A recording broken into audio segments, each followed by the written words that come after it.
That's Brooke. And that's Liz. And this is Head in the Clouds. Whoa!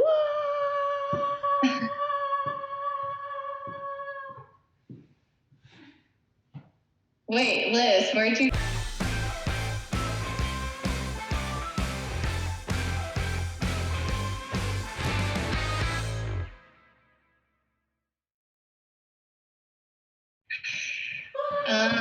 We lost Liz. Oh, okay, she's back. I found it. Guys, don't worry.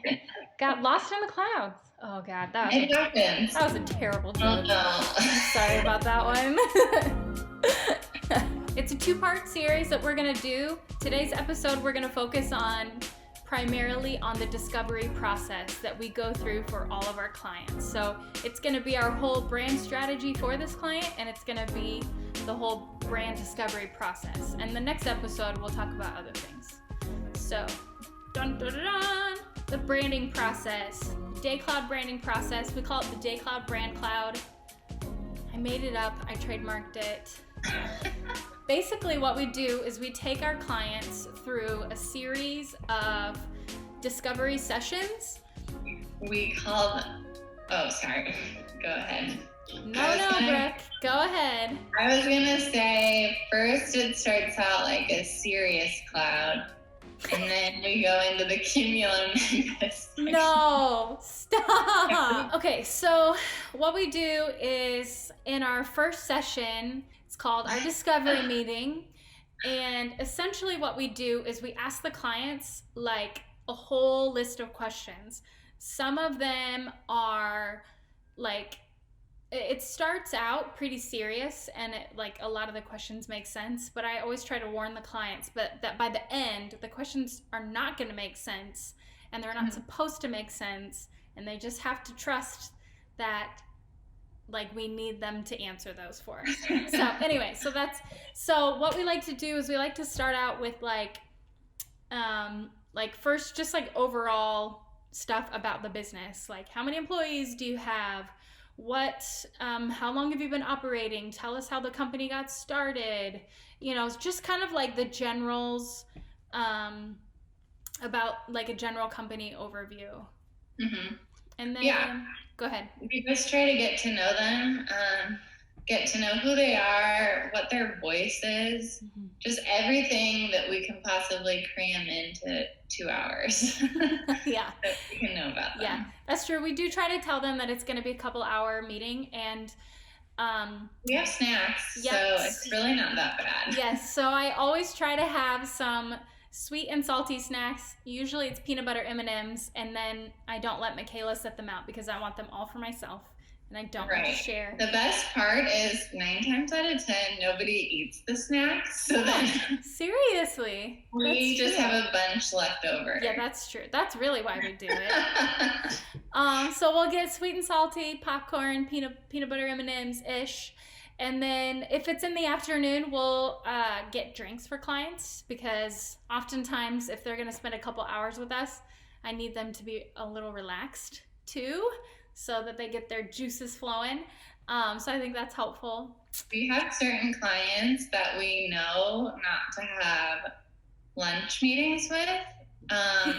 And we encourage them to eat prior to having meetings with them. Yeah, for real. But these are all things you don't know in the discovery meeting. We try to have them get to know us just as much as we're trying to get to know them, because we want it to be a really collaborative process, and that first meeting really just sets the tone for kind of the whole foundation of the relationship. And so it's really important for us to have that time with the client. So it starts out them kind of giving us all those details about who they are. We really like to delve into the audience, because that's who we as an agency are creating stuff for. So we need to make sure that it's on target and it's going to get the right message across. So that's probably the next phase that we go into. And then also just questions about maybe where they want to be in 5 years, because we're not just marketing for today, but we want our clients' brands to last.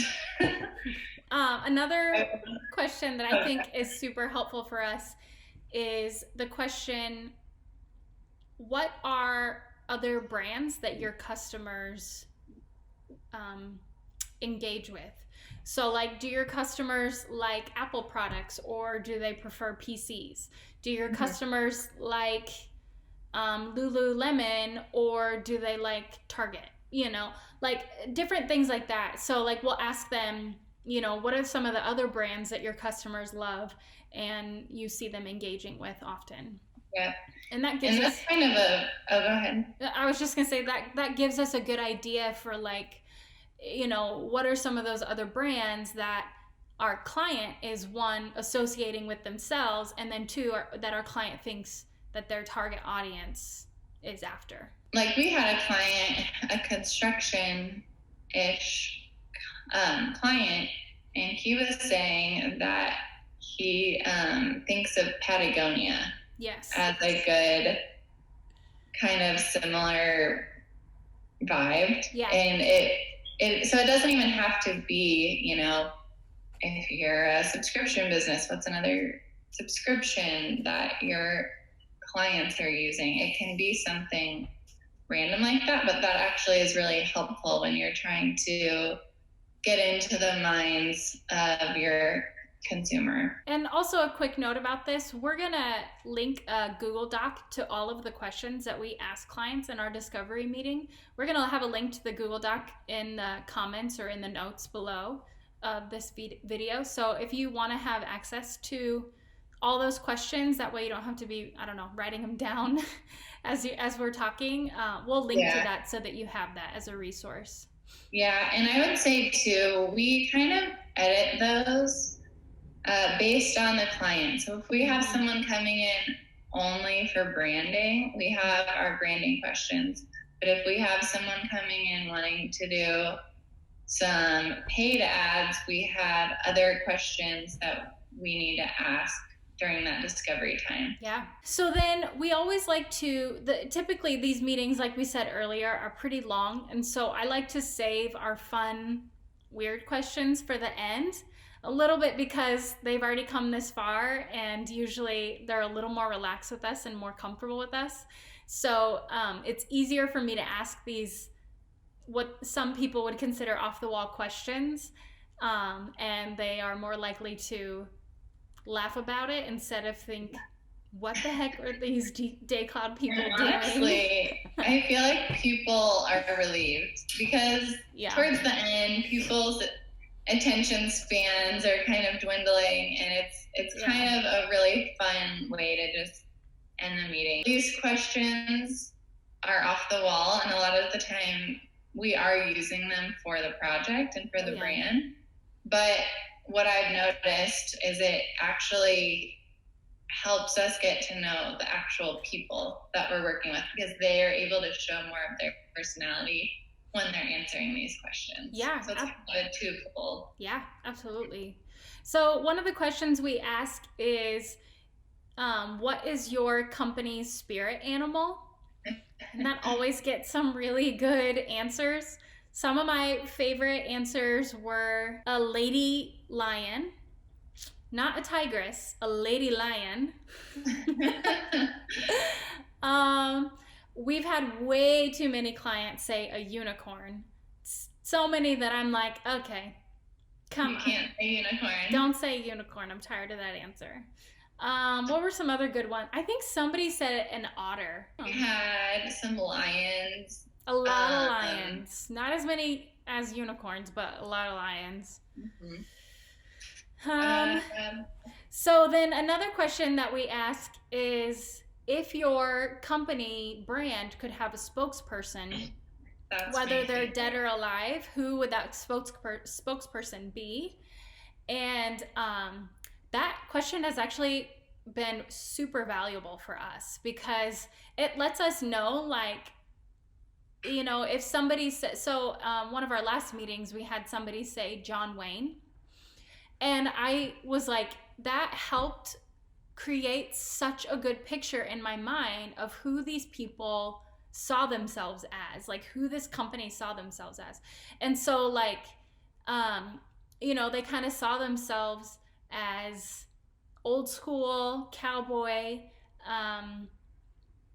traditional, and maybe no nonsense. Yeah, no nonsense. That question alone like gave me so much to go off of, from just like thinking about, okay, who is this brand and what do they want to be? And that just gave me so much of a clear like path for that piece. Right. So having them pick a spokesperson just really cuts to the chase. Yeah, it really does.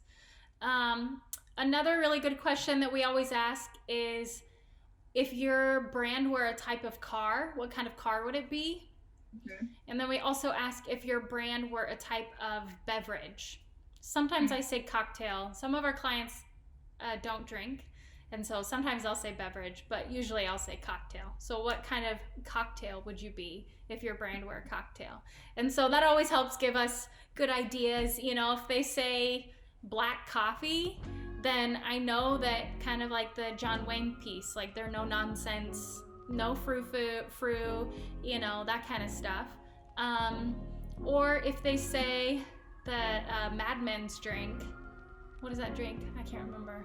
Old fashioned? Yeah, old fashioned. If they're Yeah, old fashioned. Yeah. So I've had several clients say old fashioned, and that to me means, suave and suits. And like they just, everything that we ask, like it just starts to form a picture for us for who this client is. And so a lot of it honestly is we're asking the same question but in like 30 different ways. The whole question is, who are you? And we're just like asking that in 30 different ways.